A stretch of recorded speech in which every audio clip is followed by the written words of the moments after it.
Salam sejahtera buat saudara-saudara semua. Daily Wisdom hari ini bertemakan hasil akhir.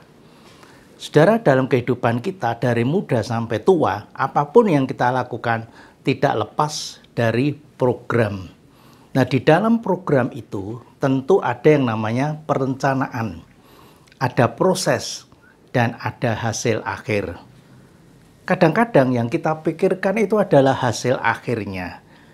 Kita tanpa memikirkan bagaimana memulai, kemudian berproses. Pertanyaan yang sering muncul ketika kita membuat sebuah program adalah, nanti itu hasilnya seperti apa? Bermanfaat atau tidak, untung atau rugi? Nah, itulah sebabnya mengapa kita selalu terpancang kepada hasil akhir. Nah, saudara, saya akan bercerita tentang seorang bapak. Bapak ini bernama Thomas, saya baca di majalah. Dia di hari tuanya itu hidup sebatang kara, bahkan sakit. Orang-orang di sekitarnya yang menolong dia di rumahnya, memberikan makan, menolong, sampai pada akhirnya bapak ini meninggal dunia. Adalah seorang teman yang bernama Guy.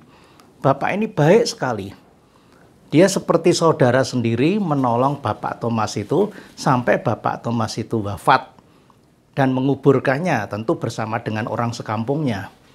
Nah, di tanah makam itu ketika tanah kubur itu akan ditimbun, tiba-tiba datang seseorang yang berjaket lalu dia memberi hormat kepada jenazah yang masih terbuka itu.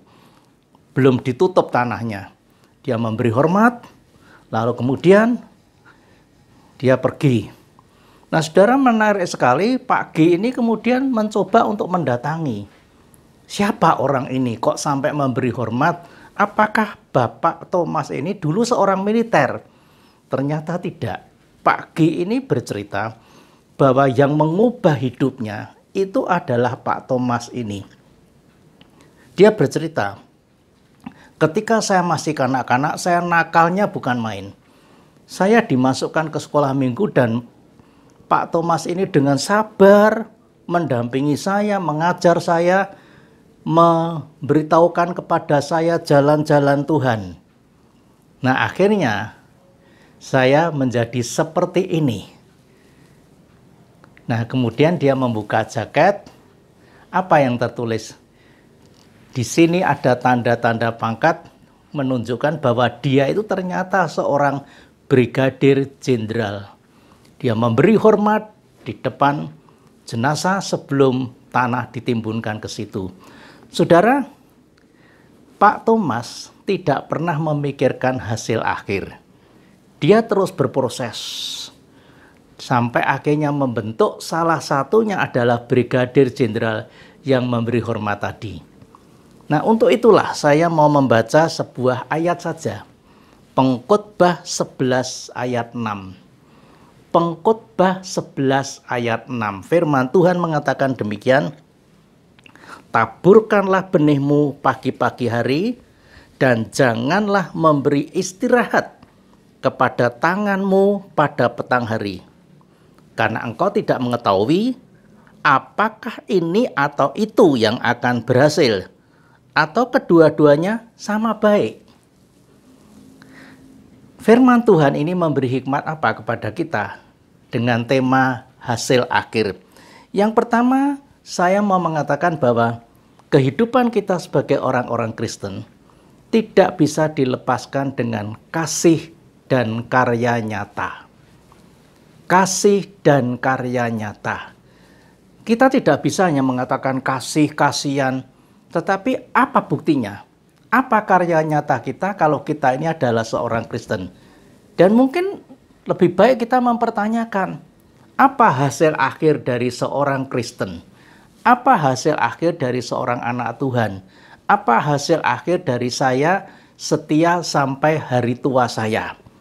Saudara, firman Tuhan ingin mengatakan pada kita, mulailah dari yang kecil. Mulailah dari yang kecil. Saudara tahu yang namanya benih itu kecil. Kita kadang-kadang meremehkan, hanya benih.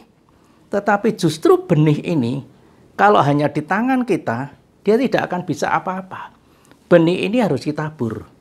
Nah, ketika ditabur itulah benih itu tumbuh. Tuhan menghendaki supaya kita menabur benih, yaitu benih kasih. Kalau benih itu tidak ditabur, ya Tuhan tidak bisa campur tangan. Tuhan baru campur tangan kalau benih itu ditaburkan.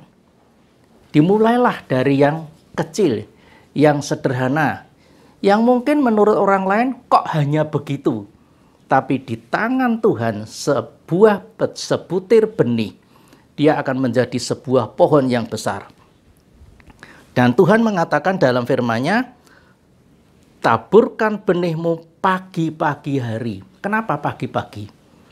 Pagi-pagi itu ketika matahari mulai terbit. Pagi-pagi itu badan kita masih segar. Pagi-pagi itu udara mulai membuat kita lain daripada yang lain. Tidak panas.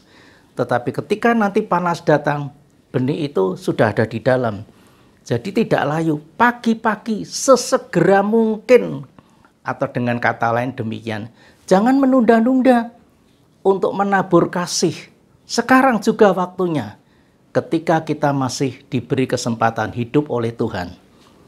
Yang kedua, saudaraku, jangan berhenti berproses. Jangan berhenti berproses. Nah, di situ dikatakan, jangan memberi istirahat kepada tanganmu pada petang hari. Ya, kenapa petang hari? Karena di saat petang, matahari mulai terbenam dan orang mulai berpikir, ini waktunya istirahat. Ini waktunya selesai. Tapi Tuhan mengatakan yang lain. Janganlah engkau memberi istirahat pada tanganmu pada petang hari. Artinya, selama masih bisa, lakukanlah. Jangan berpikir soal waktu. Banyak orang yang ketika sudah memasuki usia lanjut, lalu mengatakanlah, saya sudah waktunya berhenti. Tuhan mengatakan tidak. Ketika aku masih memakai kamu, kamu jangan berhenti. Banyak orang yang ketika masih berdaya guna, dia memberhentikan dirinya. Akhirnya apa yang terjadi? Akhirnya Tuhan tidak memakainya lagi dan orang itu akhirnya bingung. Kenapa saya harus begini? Karena dia memberhentikan ketika Tuhan belum mengizinkan berhenti. Kita harus berani berproses.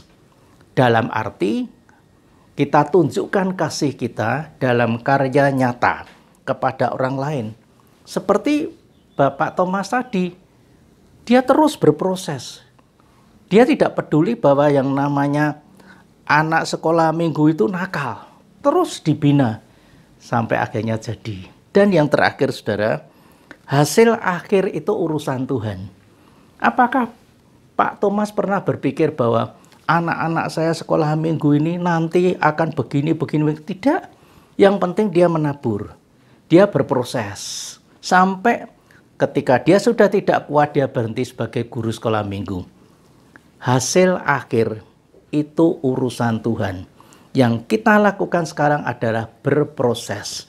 Mulai dengan perencanaan, kita menjalani proses itu bersama dengan Tuhan, dan kita akan melihat hasil akhirnya.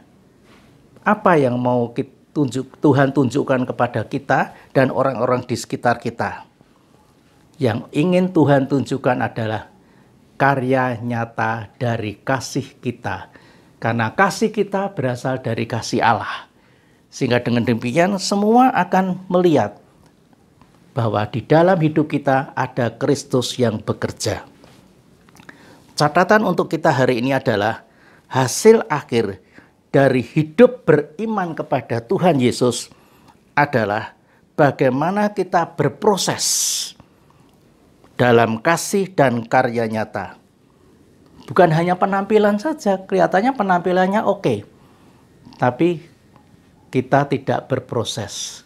Dan akhirnya orang tidak bisa melihat karya nyata kita. Tuhan memberkati kita semua. Amin.